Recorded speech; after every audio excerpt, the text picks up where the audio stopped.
विष्णु द्वारा माया उत्पन्न कर वृंदा को स्वप्न के माध्यम से मोहित करना और स्वयं जलंधर का रूप धारण कर वृंदा के पातिव्रत का हरण करना, वृंदा द्वारा विष्णु को शाप देना तथा वृंदा के तेज का पार्वती में विलीन होना।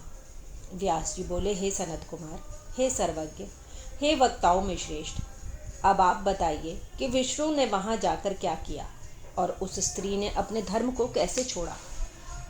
सनत कुमार बोले, दैत्य जलंधर के नगर में जाकर विष्णु वृंदा के पातिव्रत को नष्ट करने का विचार करने लगे।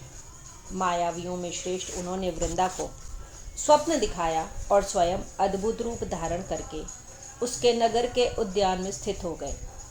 तब उसकी पतिव्रता पत्नी देवी वृंदा ने विष्णु की माया के प्रभाव से रात्रि में दुस्वप्न देखा।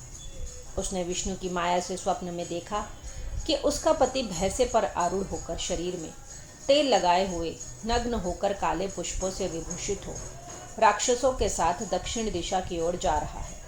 उसका सिर मुंडा हुआ है और वह अंधकार से ढका हुआ है। इसी तरह उसने अपने को और अपने नगर को समुद्र में डूबते हुए देखा। इस प्रकार उसने रात्रि के शेष भाग में बहुत प्रकार के दुस्वप्नों को देखा।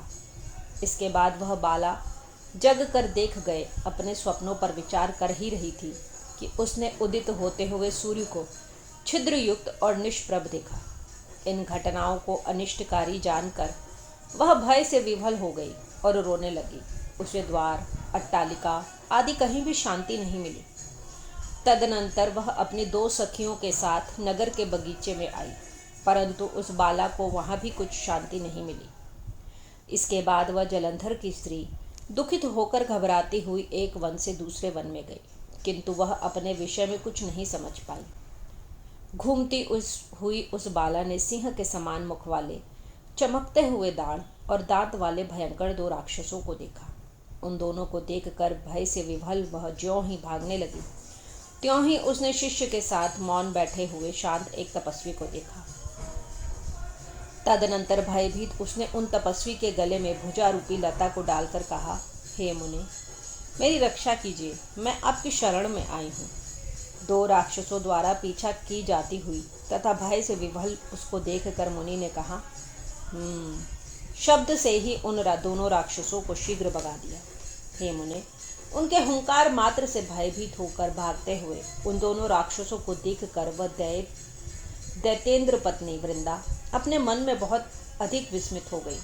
तदनंतर भयमुक्त वृंदा ने उन मुनि नाथ को हाथ जोड़कर दंडवत भूमि पर प्रणाम कर यह वचन कहा, हे दया के सागर, हे मुनिनाथ, हे दूसरों की पीड़ा को दूर करने वाले, इन दुष्टों के घोर भय से आपने मेरी रक्षा की है। हे कृपा के सागर, यद्यपि आप सर्वज्ञ हैं, सर्वथा समर्थ हैं, तथा मैं आपसे कुछ निवेदन करना चाहती हूँ, कृपा आप उसे सुने। हे प्रभु, मेरे स्वामी जलंधर रुद्र से युद्ध करने के लिए गए हैं। वे वहां युद्ध में कैसे हैं? हे सुव्रत, आप उसे मुझसे कहिए। सनत कुमार बोले, उसके वाक्य को सुनकर कपट करके मौन बैठा हुआ तथा स्वार्थ को सिद्ध करने में कुशल वह मुनि कृपा करके ऊपर की ओर देखने लगा। उसी समय 2 बंदर आए और उसको प्रणाम कर सामने खड़े हो गए। इसके बाद उनकी बाहों के इशारे से नियुक्त होकर वे आकाश की ओर चले गए। हे मुनीश्वर, आधे क्षण में ही लौटकर जलंधर के मस्तक, धड़ और दोनों हाथों को लेकर वे उसके सामने खड़े हो गए। वह वृंदा सिंधु नंदन जलंधर के सिर, धड़ और दोनों हाथों को देखकर पति के दुख से दुखित तथा मूर्छित होकर भूमि पर गिर पड़ी और विलाप करने लगी।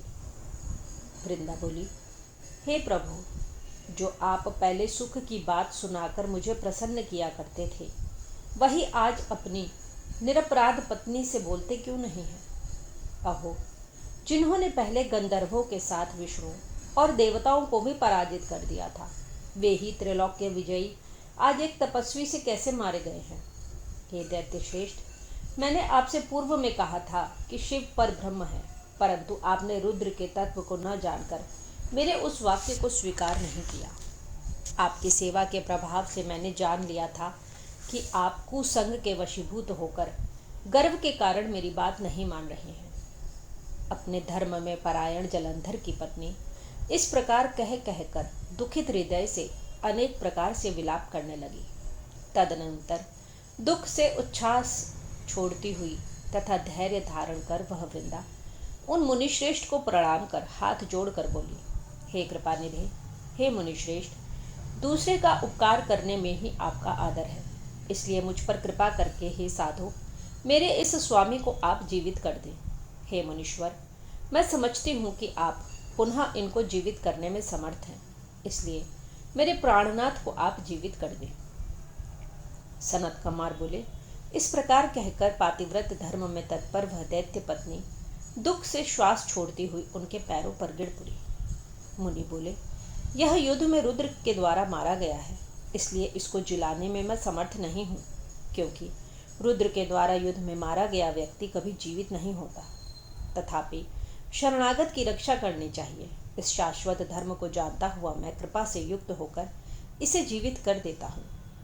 सनत कुमार बोले, हे मुने, सभी मायावियों में श्रेष्ठ वे मुनि रूप विष्णु ऐसा कहकर उसके पति को जीवित करके वहां से अंतर्धान हो गए। उनके द्वारा जीवित समुद्र पुत्र जलंधर भी शीघ्र उठकर प्रसन्न मन से वृंदा का आलिंगन कर उसके मुख का स्पर्श करने लगा। पति को देखकर वृंदा ने हर्षित मन से सभी प्रकार के शोक का परित्याग कर दिया और इस घटना को स्वप्न के समान समझा। वह प्रसन्नचित्त से काम का उदय होने पर उस वन के मध्य में ही उसके साथ बहुत दिनों तक विहार करती रही। एक बार सहवास के अंत में उसको विष्णु के रूप में जानकर क्रोध से युक्त होकर फटकारती हुई वृंदा यह वचन बोली, अरे पर स्त्रीगामी हरि, तुम्हारे इस प्रकार के चरित्र को धिक्कार है। मैंने तुमको अच्छी प्रकार से जान लिया है। तुमने ही माया का आश्रय लेकर तपस्वी का वेश धारण किया था। सनत कुमार बोले, हे व्यास, पातिव्रत परायण उस वृंदा ने ऐसा कहकर क्रोधयुक्त होकर अपने तेज को दिखाते हुए विष्णु को शाप दे दिया। रे महाधम, दैत्य शत्रु, तुम दूसरे के धर्म को दूषित करने वाले हो, इसलिए अरिषट सभी प्रकार के विषयों से तीव्र मेरे द्वारा दिए गए शाप को ग्रहण करो। तुमने अपनी माया से जिन दो पुरुषों को दिखाया था, वे ही दोनों राक्षस बनकर तुम्हारी पत्नी का हरण करेंगे। तुम भी पत्नी के दुख से दुखित होकर वानरों की सहायता लेकर वन में भटकते हुए घूमो, और यह जो सर्पों का स्वामी शेषनाग तुम्हारा शिष्य बना था, यह भी तुम्हारे साथ भ्रमण करे। ऐसा कहकर वह वृंदा उस समय विष्णु के द्वारा रोके जाने पर भी अपने पति जलंधर का मन में ध्यान करते हुए अग्नि में प्रवेश कर गई। हे मुने, उस समय उसकी उत्तम गति को देखने की इच्छा वाले ब्रह्मा आदि सभी देवता अपनी भार्याओं के साथ आकाश मंडल में स्थित हो गए। उस समय दैतेंद्र पत्नी की वह परम ज्योति देवताओं के देखते देखते ही शीघ्र अदृष्ट हो गई और शिवा पार्वती के शरीर में उस वृंदा का तेज विलीन हो गया। उस समय आकाश में स्थित देवताओं ने जय जय की ध्वनि की। हे मुने, इस प्रकार कालनेमी की श्रेष्ठ पुत्री महारानी वृंदा के पातिव्रत के प्रभाव से पूर्व से परामुक्ति को प्राप्त किया। उस समय हरि ने उसका स्मरण कर उसकी चिता की भस्म धूलि को धारण कर लिया। देवता और सिद्धों के ज्ञान देने पर भी उनको कुछ शांति नहीं मिली और वे वहीं पर स्थित हो गए। इस प्रकार श्री शिव महापुराण के अंतर्गत द्वितीय रुद्र संहिता के पंचम युद्धखंड में जलंधर वधोपाख्यान के अंतर्गत वृंदा पातिव्रत भंग और देहत्याग वर्णन नामक 23वां अध्याय पूर्ण हुआ।